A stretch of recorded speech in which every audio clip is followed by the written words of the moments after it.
শুভ সকাল বন্ধুরা, তোমরা সবাই কেমন আছো? আশা করি তোমরা সবাই খুব ভালো আছো আর যে যেখানে আছো সুস্থ আছো।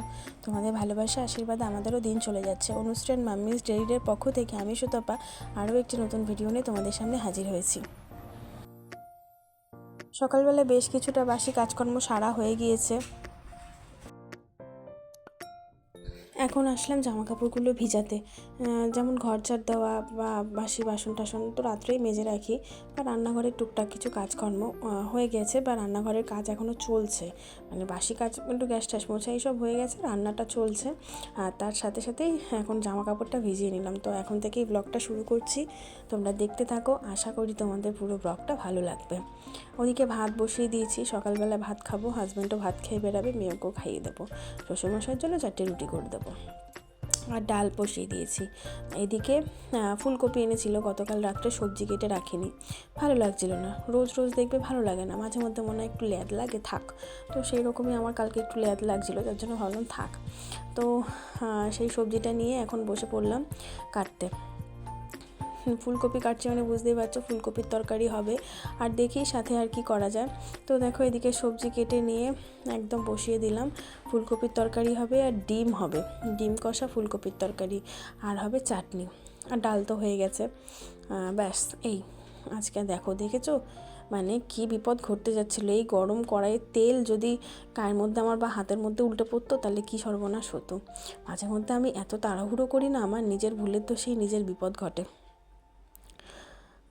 যাই হোক, ওদিকে মেয়েও ঘুম থেকে উঠে গিয়েছে, হাজব্যান্ডও উঠে গিয়েছে। হাজব্যান্ডের সঙ্গে কথা বলছিলাম, চলো রান্নাবান্নাটা করে নিয়ে তারপরে আবার আসছি তোমাদের সাথে।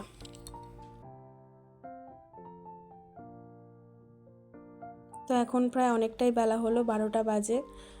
রান্নাবান্না ওদিকে বেশ অনেকটাই হয়ে গিয়েছে, অনেকটা বলতে কি প্রায় শেষের পথেই রান্নাবান্না।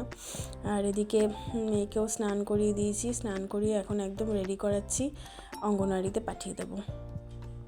এদিকে ঘর মোছা বাকি আছে, আর যে জামা কাপড়গুলো টুকটাক ভিজিয়েছিলাম সেগুলোও কাচা দেওয়া হয়নি, তো ওগুলোও কাচা দেওয়া করব। আর মেয়ে কিছু একটা বলছিল জানো তো, সেই সব কথাবার্তা নিয়ে হাসছিলাম। ঠান্ডাটা বেশ ভালোই পড়েছে, বেশ মোটামুটি লাগছে ঠান্ডা একটু, তাই জন্য ওকে একটা হাইনেক পরিয়ে তার উপরে জামাটা পরালাম, তারপরে পাঠালাম। স্নান করলে দেখবে স্নান করার পর একটু ঠান্ডাটা বেশিই লাগে। তো মেয়ে চলে গেল, এখন 1.5 ঘন্টার জন্য পুরো নিশ্চিন্ত।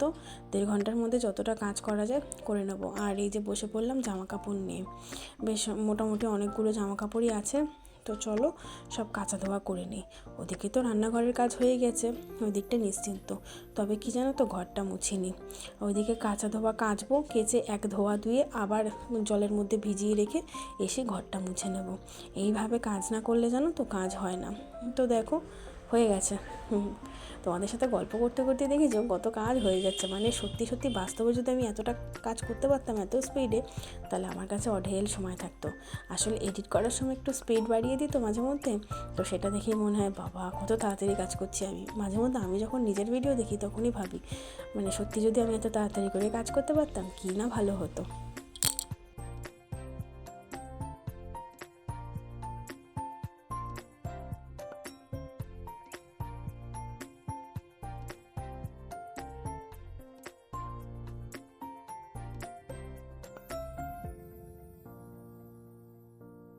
সব ঘর তো মোছা কমপ্লিট করতে পারিনি, তার আগেই ওদিকে জামা কাপড়গুলো ধোয়া হয়ে গেছিলো, তাই ভাবলাম মেলে দিই, কারণ শুকানোরও একটা ব্যাপার আছে। তো চলো বাদ বাকি যা বাকি রয়েছে ঘর মোছার, তো সেইগুলো মুছে নিই। আবার স্নান করে পুজো দিতে হবে।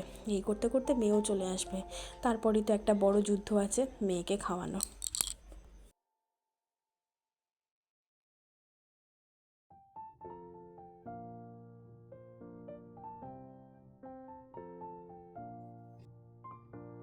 স্কুল থেকে এসে মেয়ে বলছে, মা আমার খুব খিদে পেয়ে গেছে, আগে আমাকে খেতে দাও। তা ভাবলাম আগে ওকে খেতে দিয়ে নিই, তারপরে আমি স্নান করব। তা খেতে দিলাম, খেতে দিয়ে মেয়ে বলছে যে আমি একা একা খাবো। মাঝে মধ্যে একা একা খেতে পারে, ওকে দিই। কিন্তু কি হয় জানো তো, ওই চারিদিকে ছড়িয়ে গায়ে মাখিয়ে আবার ভাবি যে যদি অভ্যাস না করাই তাহলে ও আর একা একা খেতে পারবে না, বা এখন থেকেই যদি আমি বলি যা খাবি না, শিখুক, আস্তে আস্তে কী আছে, শিখুক, ছড়াবে, মুছে দেবো, জামা কাপড় চেঞ্জ করিয়ে দেবো। হওয়ার পরে তো এমনিতেই জামা কাপড় চেঞ্জ করিয়ে দিতে হয়, কারণ এঁঠোখাটা তো একটু একটু পরেই। তো সেই কারণে আমি বললাম ঠিক আছে আমি পাশে বসে রয়েছি, যতটুকু হাত দিয়ে খেলো, বাদ বাকিটা আমি খাইয়ে দিলাম। তারপরে একদম এঁঠো মুছে ওকে ফ্রেশ করে বিছানায় তুলে দিয়েছি, দেখো মশারি টাঙিয়ে নিয়েছি। আর এই যে এখন আমি স্নান করে আসলাম, শীতকালে স্নান করে একটু ক্রিম মাখি, তারপরে যাব পুজো দিতে।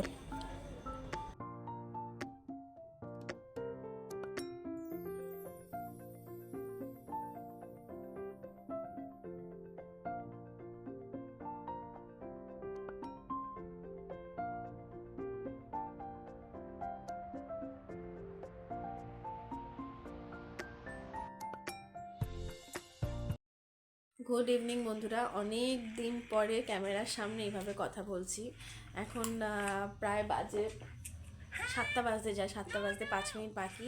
আর এই যে মশারির মধ্যে রয়েছি, আর এই যে মেয়ে উঠে গেছে ঘুম থেকে, ও একটু ফোন দেখছে। আর এই ওকে নিয়ে বসেছি পায়েস খাওয়াতে। এই যে মা বানিয়েছে পায়েস, দিয়ে গেল এইমাত্র, বাবা দিয়ে গেল, গরম গরম রয়েছে।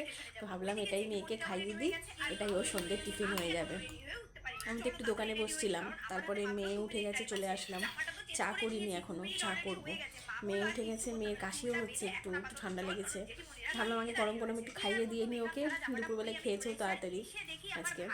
তা ভাবলাম ওকে খাইয়ে দিয়ে নিই, খাইয়ে দিয়ে তারপরে চা করে মেয়েকে নিয়ে পড়তে বসাবো। তো তোমরা সাথে থাকো, চলো দেখতে থাকো। মেয়েকে খাইয়ে নিয়ে আবার পরে আসছি। তারপরে মেয়েকে পড়িয়ে এদিকে চলে আসলাম রুটি করতে। মেয়েকে পড়ানোও হয়ে গেছে, ওকে টিভি চালিয়ে দিলাম, ও টিভি দেখুক। এবার রাতের ডিনারটা বানাতে হবে, সেই প্রিপারেশনটাই আমি করে নিই। তারপরে রান্নাঘরে একটু কাজ আছে, সকালবেলা করে না ঠিক টাইম পেয়ে উঠছি না, তাই ভাবছি যে এখনই করে নেবো। চলো সাথে থাকো, দেখতে থাকো কী কাজ।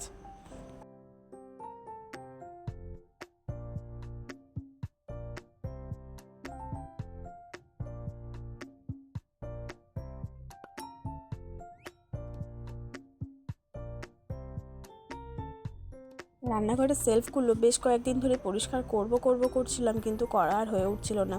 তো ফাইনালি আজকে শুধু রুটিটাই করার ছিল, তরকারি আর করার ছিল না। তা ভাবলাম যে করি, আমি এই জায়গাটা পরিষ্কার করিনি। আসলে তরকারি মা করে দিয়েছে, শুধু রুটি করলাম আমি, তাই এই জায়গাটাই আজকে ধরলাম পরিষ্কার করার জন্য।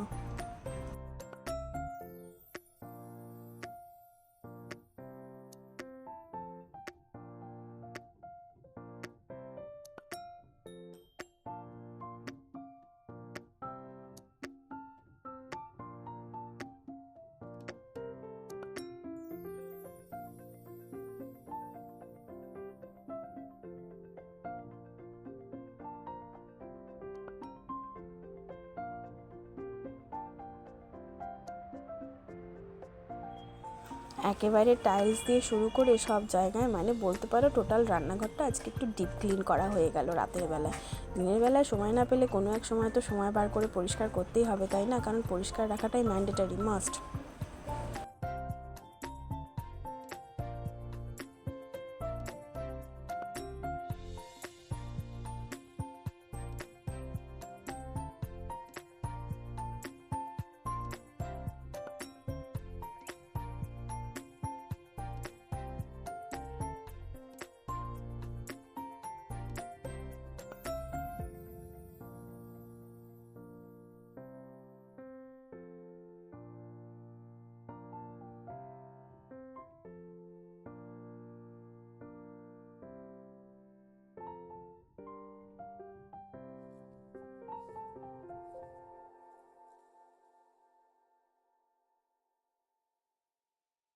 এদিকে রুটি করার পরে কয়েকটা বাসন জমেছিল, সেই বাসনগুলো এখন ধুয়ে মুছে পরিষ্কার করে নিলে রান্নাঘর একদম ক্লিয়ার হয়ে যায়, রান্নাঘর পুরো গোছানো হয়ে যায়। তারপরে ঘরে কাজ রয়েছে, জানো তো, কাজের কি আর শেষ আছে?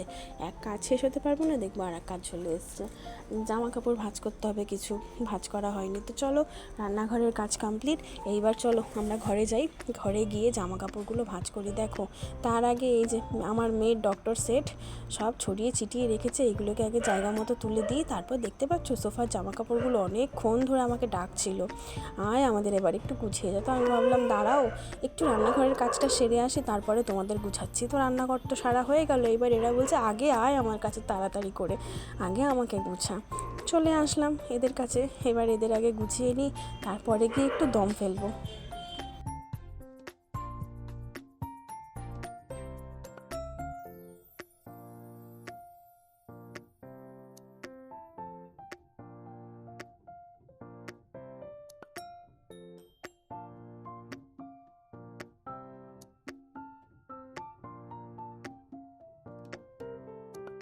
আমাদের হাউসওয়াইফদের ছুটি কোথায় বলো? আমাদের 24/7 আমাদের চলছেই, একটার পর একটা কাজ আমাদের চলছেই, তাই না? আসলে কি জানো তো, আমরা সংসারটাকে খুব ভালোবাসি, খুব যত্ন করি, খুব ভালোবেসে আগলে রাখতে জানি, যেই কারণে হাজার পরিশ্রম হলেও আমরা আমাদের সংসারটাকে নিজের সাধ্য মতো সব কিছু দিয়ে আগলে রাখি, সাজিয়ে গুছিয়ে পরিষ্কার করে যত্ন করে ভালোবেসে গুছিয়ে রাখি। কি তাই তো বন্ধুরা? তোমরাও নিশ্চয় আমার সাথে এই ব্যাপারটা এগ্রি করবে।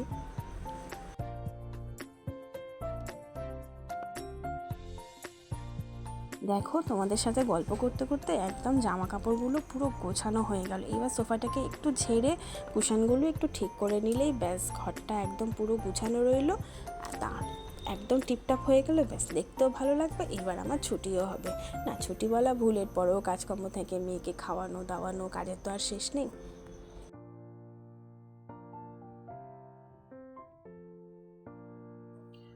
এই যে চলো সোফাটাও গুছিয়ে নিচ্ছি। তো তোমরা এতক্ষণ পর্যন্ত যারা ধৈর্য নিয়ে আমার ভিডিওটি দেখছিলে তাদেরকে অসংখ্য ধন্যবাদ আমার ভিডিওটি দেখার জন্য, আমার পাশে থাকার জন্য। অনেক অনেক ভালোবাসা তোমাদের, এভাবেই আমাকে ভালোবেসো, এভাবে সাপোর্ট দিও। বাংলাদেশের একজন দিদিভাই লাবণী নাম তার, সে আমাকে বলেছে গতকালের ভিডিওটা খুব ভালো লেগেছে, সে ভালোবেসে আমার পরিবারের সদস্য হলো। তো থ্যাংক ইউ বন্ধু, তোমার এত সুন্দর একটা কমপ্লিমেন্টের জন্য এবং আমার পরিবারের সদস্য হওয়ার জন্য। আমিও তোমার পরিবারে গিয়ে তোমার পরিবারের সদস্য হয়েছি, তোমারও ভিডিও দেখছি, খুব ভালো লাগছে। এভাবেই আমরা একে অপরকে সাপোর্ট করলে আমরা সবাই একদিন নিজের লক্ষ্যে পৌঁছাতে পারবো। তো চলো বন্ধুরা, আজকের মতন এখানেই টাটা, বাই বাই। সবাই ভালো থেকো, সুস্থ থেকো। ভিডিওটি কেমন লাগলো অবশ্যই তোমাদের মূল্যবান মতামত কমেন্টের মাধ্যমে জানিও। যদি ভালো লেগে থাকে, যদি কোথাও তোমাদের মন ছুঁয়ে যায়, তাহলে প্লিজ একটি লাইক কমেন্ট শেয়ার করতে ভুলো না। যদি মনে করো আমি এই জার্নিতে এগিয়ে যেতে পারি, তাহলে প্লিজ আমার চ্যানেলটি সাবস্ক্রাইব করে আমার পাশে থেকো। তো চলো আজকের মতন এখানেই tata, bye bye, good night. দেখা হবে আবারও একদিন কোনো অন্য একটি ব্লগে। তো চলো টাটা।